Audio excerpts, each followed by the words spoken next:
SSS members, it's me, Angel. Welcome sa aking YouTube channel. Sasagutin natin tong comment ni Sir Joseph. Hi, Sir. Sabi niya, pag voluntary contributions ba, pwede sa 18 months advance? Kompleto po ng hulog. Kaya naman sa video na ito, yan po ang ating pag-uusapan. Paano kapag ikaw ay isang voluntary member? Pwede ka bang makapag-avail ng 18 months advance pension? Alright, number 1. Pagdating po sa retirement claim natin, pagdating po sa retirement benefit kay SSS, it doesn't matter po kung ano man ang ating membership type.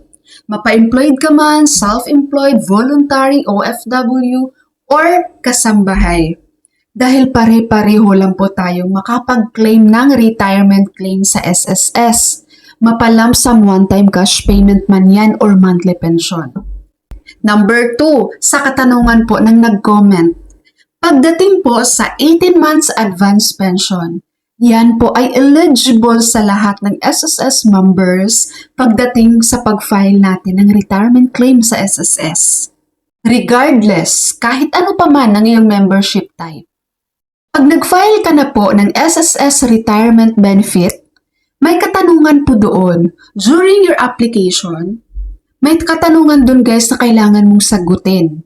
At isa doon kung mag-a-avail ka ba ng 18 months advance pension or hindi. Nagagets po? Malinaw po ba yung pagka-explain ko? Clear po ha? Kaya po sa mga SSS members natin dyan na malapit na po mag-retire, pagdating po sa retirement claim application pa lang guys ha, lahat tayo ng kanilang mga members, wag natin tingnan kung anong membership type tayo.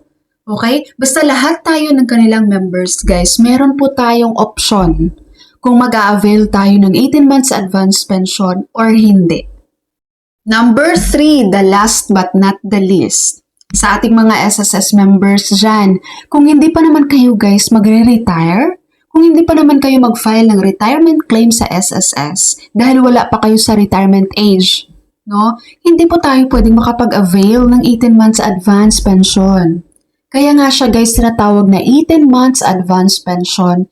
Pension, from the word pension, di ba? Ibig sabihin para po ito sa mga pensioner.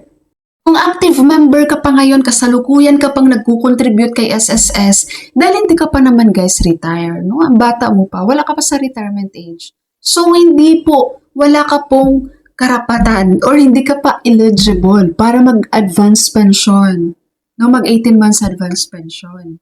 Meron kasi ibang members dito magtatanong, ma'am, naka 120 months na po ako sa SSS, pwede ba akong mag-avail na po ng 18 months advance pension? Yun pala, hindi pa naman siya retired. No? Hindi pa siya, active member pa lang siya guys, kasalukuyang nagkukontribute pa kay SSS. Wala pa siya sa retirement age.